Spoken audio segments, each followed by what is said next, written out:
દિવસોમાં એક કેટલાય નવા પ્રોજેક્ટ લાવે છે. એ પ્રોજેક્ટ સમાજ માટે અને વિદ્યાર્થી માટે છે. તો આપણે સમાજની પણ ફરજ થાય. તો એવા હું બાપુને કહું કે એવા આશીર્વાદ આપો કે આ અવિરત કામ કરે, 24 જે કલાક કામ કરતા હોય એને કેમ બોલાય. તો આજે તેજસ્વી તાલા કમિટી છે એના ભરતભાઈ બી બારિયાને વિનંતી કરું કે બાપુ પાસેથી સન્માન મેળવ્યું છે. ભરતભાઈ બારિયા મિત્રો હવે ટૂંક સમયમાં છે, બધાથી વાત નથી, બાપુના આશીર્વાદ દેવાના. આપ તો ઘણી વખત ફ્રી થયેલા પણ સંતો 5 કલાકથી સતત આપની વચ્ચે બેઠા છે. પછી રાજેશભાઈ પંડ્યા જે કન્વીનર છે, ખૂબ મહેનત કરી છે. તાળીઓના એકવાર ગણગડાટ થયા સમિતિને બતાવો બા. જો એડવોકેટ છે પણ રાત દિવસ સૂતા નથી.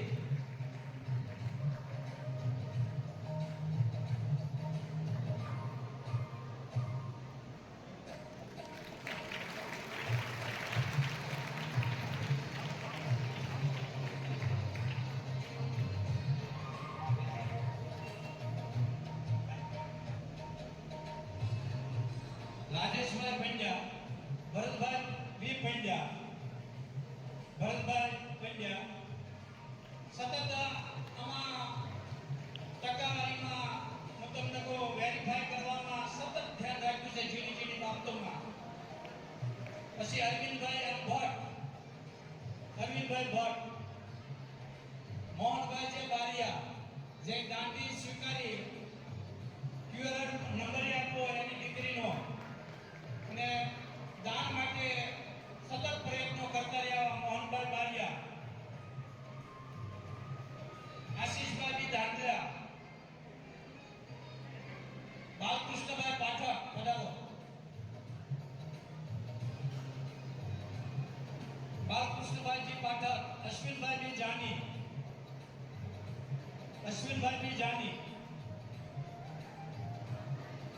કુલદીપભાઈ પંડ્યા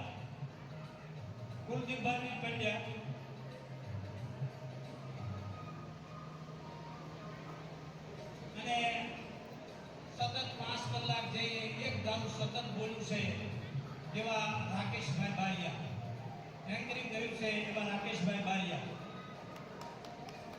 મિત્રો જે આખો સોફ્ટવેર બનાવ્યો છે, જે આખી વેબસાઇટ બનાવી છે, હવે સાપું તો માણસ ઉપાધન પાસે પણ ઉપાધન પહેલા મોબાઈલમાં વોટ્સએપ ખોલે કે વોટ્સએપમાં શું આવ્યું. અને આવતો આ પાલીવાડ બ્રહ્મ સમાજ એજ્યુકેશન લઈ રહ્યો છે અને બધા મિત્રો આપણી વેબસાઇટ ખોલે જોવે કે આજે શું વેબસાઇટમાં નવીન શું. એ વેબસાઇટ જઈ હું તમને સતત પ્રયત્ન કર્યો છે એવા નીરવભાઈ જાની અને અશ્વિનભાઈ રમણાને પણ વિનંતી કરું કે બાપુ પાસેથી સન્માન મેળવશે. આ બંને માટે જોરદાર તાળીઓ પાડો. આ લાખો રૂપિયાનું કામ છે, લાખો રૂપિયાનું કામ છે. આની જો કિંમત આપીને તો કોઈ કિંમત આપી શકે એમ નથી. આજે સ્ક્રીન ઉપર બધી મહેનત છે ને આ બંને મિત્રોની છે.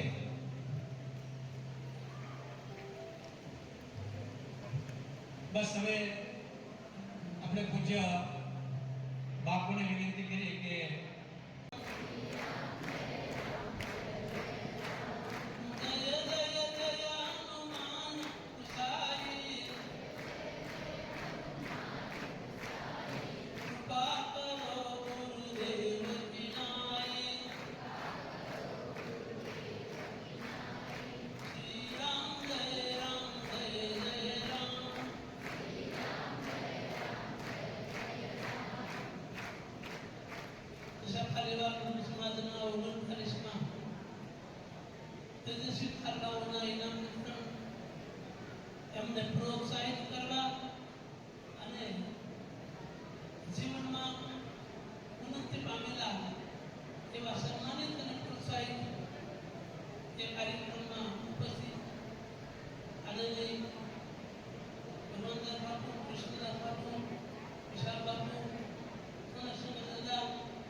અને સમાજના એક કાર્યક્રમમાં આપણે જવું જોઈએ એવા ઉત્સાહથી આપ પધાર્યા છે એવા સૌ વડીલો, માતાઓ, બાળકો અને હમણાં જેનું સન્માન થયું એવી તેજસ્વી કાકાની સમિતિ 39 વર્ષથી કામ કરે અને એનો હું સાક્ષી પહેલેથી છું. ભગવાનના બાબુ કહી દીધું પણ 39 વર્ષ એટલે આજે વિશાલદાસ બોલ્યા કે પણ ધર્મમાં 10મો ભાગ કાઢવો પડે. આપણે જીવનમાં કમાતા હોઈએ કોઈ પણ ક્ષેત્રમાં હોઈએ 10મો ભાગ કાઢવાની વાત શાસ્ત્રોએ કરી છે અને એ વાત એમણે કરી. 39મો તેજસ્વી તારલા સમારંભ છે અને હું વિચારતો હતો કે 39 વર્ષ પહેલા જે પ્રથમ જે વિદ્યાર્થી નામ લીધું છે ત્યાં 50-55 પહોંચ્યો અને એ ઊંચા પદ ઉપર છે. પહેલા સગનભાઈ ત્યારે શરૂ કર્યું અને ત્યારે જુદા જુદા ગામડામાં જગદીશભાઈ અમારા નીકળી નહીં ત્યાં પોસ્ટ એને છેલ્લે ખોડિયા મોલમાં અને આશ્રમ પર હવે આ રીતે કાર્યક્રમ ગોઠવાય છે. પણ એ સમયે પીએસઆઈ થયા હતા કે અન્ય કોઈ હોદ્દા ઉપર હતા આઈટી દ્વારા વિદ્યાર્થીઓ એ આજે હોદ્દા ઉપર રહી અને એ ધન કમાય છે ત્યારે બાપુએ તો આપવાનું કે હું એમ કહું સમિતિના સભ્યોને કે એની યાદી હોય ને તો એને યાદ કરવા ભાઈ તમે ઇનામ કાર્યક્રમમાં આપીને આપ્યું તો રાજકોટ, અમદાવાદ, જૂનાગઢ બધે જ છે તો એને પણ યાદ કરી અને એ હમસથી મને વિશ્વાસ છે કે ગૌરવથી સમાજને કંઈક આવા કાર્યક્રમ કારણ કે અનેક સંસ્થાઓ સમાજમાં ચાલે છે અને દાતાઓ છે ને એ લિમિટ થઈ જાય છે દાતાઓની. એના આપણું કામ છે આપણે કરીએ વસ્તી શું આપે છે એ બદલ હું પહેલા દાતાઓને ધન્યવાદ આપું કે એમને આમનો પૈસો છે એ લક્ષ્મી બને છે. ત્યાર પછી આ સમિતિના સભ્યો અને કારોબારી અન્ય જે વિભાગો એમણે શબ્દ લઈને પણ આ કાર્ય શરૂ રાખવામાં જે જહોમત ઉઠાવી રહ્યા છે એ બદલ એને પણ ધન્યવાદ. મધુજીભાઈએ હું તેને આધાર દર્શન કહીશ. એમણે જે થેલી આપી છે ને એને કીટ નહીં કહું પણ એક આધાર દર્શન છે. એમાં આયુર્વેદ છે, સંસ્કારની વાત છે, આરોગ્ય સાથે ધર્મ પાલનની વાત છે એ વાત કરતા હતા. એની એક વ્યથા હતી અને વ્યથા સાથે સમાજની દીકરા દીકરીઓને કઈ રીતે રહેવું એ વાત કરતા હતા. તો એમને પણ ધન્યવાદ. નાની વસ્તુ આપણા જીવનમાં ખૂબ મોટું કામ કરી જાય છે. એ વાત હું દર વર્ષે કહેતો હોઉં છું પણ અત્યારે મારે એક પ્રસંગ એ કહેવો છે કારણ કે અત્યારે એ જગ્યાએ આપણા પૂજ્ય મોરારી બાપુની કથા શરૂ છે અને એ તુલસી જયંતિ ત્યાં ઉજવવાના છે. એક વિરલ પ્રસંગ છે. એક વિદ્યાર્થી તમારા જેવો એની એવી નાજુક પરિસ્થિતિ કે પોતે હોટલમાં કામ કરી અને ભણે વાંચે. પરીક્ષા નજીક આવી કે થોડા દિવસ રજા લઈ માલિકની અને વાંચવા જ્યાં ત્યાં જવું પડે.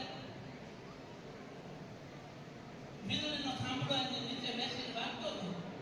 તરસ લાગી. રાત્રિના 11 વાગ્યા કેવું કોને પણ એ સમયે બરાબર એક બારી ઉખડી અને બારીમાં આંદવાળું એક બેન રોકાયા. હિંમત કરી અને ત્યાં ગયો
ડોક્ટરે કહ્યું કે તમારું ઓપરેશન તો કરાવવું પડે, એ કંઈક થઈ જશે.